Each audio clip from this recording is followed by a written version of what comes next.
I came to this through a side door. I was researching municipal water management during the late 19th century, tracking reforms in city infrastructure, following the expansion of piped systems and the shift toward engineered distribution. It wasn't controversial material. It was administrative. I was looking at budgets, contracts, maintenance schedules, and then I found something I hadn't been looking for. There were references to fountain removal scattered through city maintenance records. Not many, just a few lines here and there. What caught my attention wasn't the removals themselves. Cities change, infrastructure gets updated. It was the phrasing. These weren't discussions about public health or sanitation. They weren't debates. They were entries, brief, administrative. Fountains listed, then fountains gone. I went back through the files to see if I'd missed something. A council meeting, a public notice, an explanation. But the records just showed the action. Fountains dismantled. No recorded cause. At first I thought it was a gap in the archive. Municipal records from that period are incomplete in a lot of cities. Files get lost, misfiled, destroyed in fires or floods or renovations. But the surrounding documentation was intact. Budget reports, payroll, supply orders, everything else was accounted for, just not the reasoning behind these specific removals. Then I noticed something else. The maps didn't match the logs. City maps from the 1880s and 1890s showed fountains in public squares, at street corners, in parks. But maintenance logs from the same years listed those fountains as dismantled. And there was no corresponding entry explaining when or why. The fountains were simply absent from the records, as if they had never been maintained at all. I found an official explanation eventually. It appeared in reports filed years after the removals. The language was general: modernization, system efficiency. The fountains were described as redundant within the updated infrastructure. Indoor plumbing was expanding. Piped water was reaching more homes. The old fountains, the reports suggested, were no longer necessary. That explanation makes sense on the surface, but it doesn't explain the timing. It doesn't explain why certain fountains were removed and others weren't. It doesn't explain the silence in the records during the years when the removals actually happened. I started looking at other cities. I wanted to see if this was isolated or if it followed a pattern, and I found the same thing. Fountain removals documented across multiple cities, often within the same decade. The administrative language was nearly identical: dismantled, decommissioned, removed from service. No public discussion, no explanation of criteria. What struck me was the concentration. The removals clustered during periods of urban reassignment, when oversight of city infrastructure was being transferred from local boards to centralized authorities. Water departments were being reorganized. Reporting structures were changing. And during those transitions, fountains disappeared. I went deeper into the systemic layer.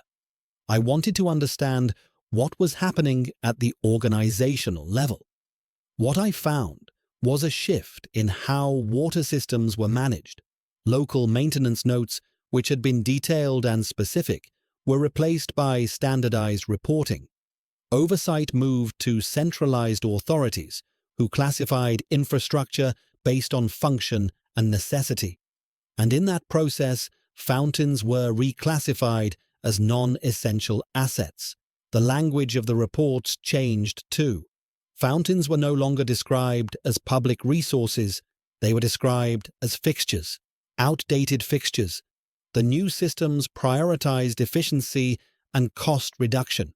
Fountains didn't fit the model, so they were removed. But the broader context complicates that narrative. The shifts in urban planning and water distribution weren't uniform. Some cities expanded their fountain networks even as others dismantled them. Surrounding infrastructure, hydrants, standpipes, water mains remained in place after the fountains were removed. Public spaces were altered without commentary. Plazas that had been organized around fountains were redesigned. But the records don't explain why or how those decisions were made. What I keep returning to is the silence, not the absence of fountains, but the absence of explanation. I've looked through correspondence between city officials and water departments. I've read council minutes and public health reports, and what I don't find is any discussion of public impact. There are no replacement plans in the records, no acknowledgement of what the removals would mean for the people who use those fountains, and there's no documentation of community response, no petitions, no complaints, no requests for the fountains to be maintained or restored. Either no one objected or their objections weren't recorded. I don't know which. What I do know is that the removals changed daily routines. Fountains weren't just decorative, they were access points. People used them to collect water for drinking, for cooking, for washing. When the fountains were removed, those routines had to change. People had to go elsewhere. But the records don't track where they went or what happened when they got there. The fountains were also gathering points, communal spaces, places where people met, talked, waited. When they were removed, those spaces didn't disappear, but their function changed. Plazas became throughways, corners became empty. The detachment of public space from prior use wasn't documented. It just happened. I started asking questions I couldn't answer. Why did the removals cluster during reassignment? Why were fountains targeted instead of other fixtures that were also considered outdated? Why do the records avoid discussing access? The official explanation is that the fountains were redundant, that indoor plumbing made them unnecessary. But not everyone had indoor plumbing. The expansion of piped water was gradual and uneven. Wealthier neighborhoods were connected first. Poorer neighborhoods waited. And in the meantime, they relied on public access points, fountains, standpipes, hydrants. When the fountains were removed, what replaced them? The records don't say. Some cities installed standpipes, but not in the same locations. Some relied on hydrants, but hydrants weren't designed for public use in the same way. They were emergency infrastructure. They weren't meant to be gathering points. I found a report from one city that mentioned complaints about water access after the fountains were removed. The complaints were noted, but there's no record of a response, no action taken, no follow-up. The complaints just appear in the file and then stop. What if the removals weren't about efficiency? What if they were about control? Centralized water systems gave authorities more oversight of distribution. They could monitor usage. They could regulate access. Fountains were open. Anyone could use them. That openness might have been seen as a problem, but I don't have evidence of that. I have absence. I have silence. I have decisions that were made without explanation and consequences that weren't tracked. I keep looking at the maps, the old ones with the fountains marked, the new ones with the fountains gone. The cities look different, not just in terms of infrastructure, but in terms of possibility. The old maps show cities organized around shared resources. The new maps show cities organized around private connections. I don't know if that shift was intentional. I don't know if anyone at the time recognized what was being lost. The records don't tell me.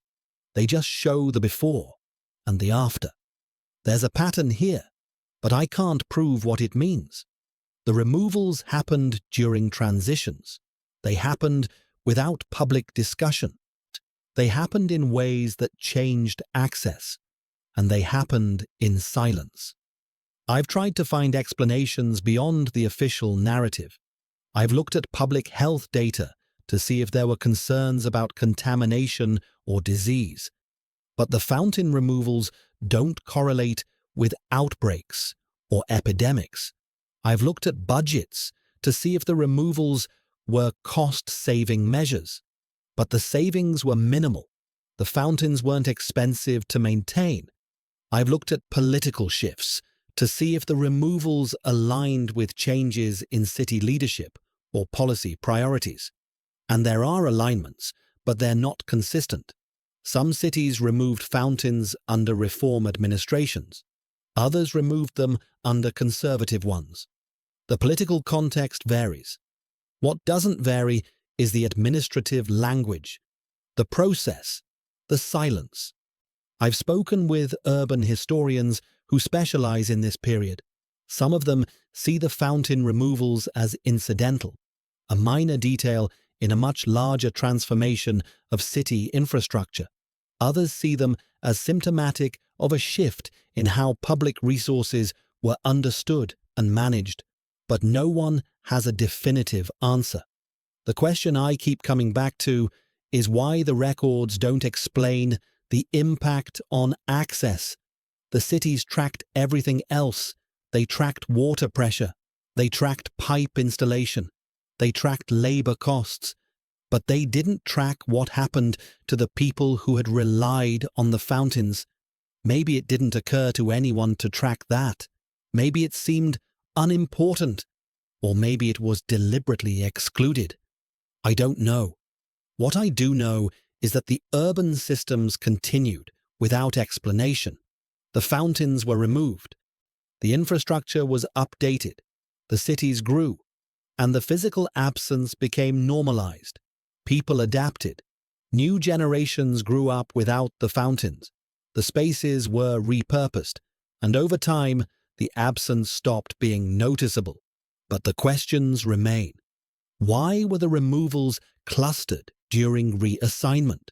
Why were fountains targeted instead of other fixtures? Why do the records avoid discussing access? I don't have answers. I have documentation of what happened, but not why it happened.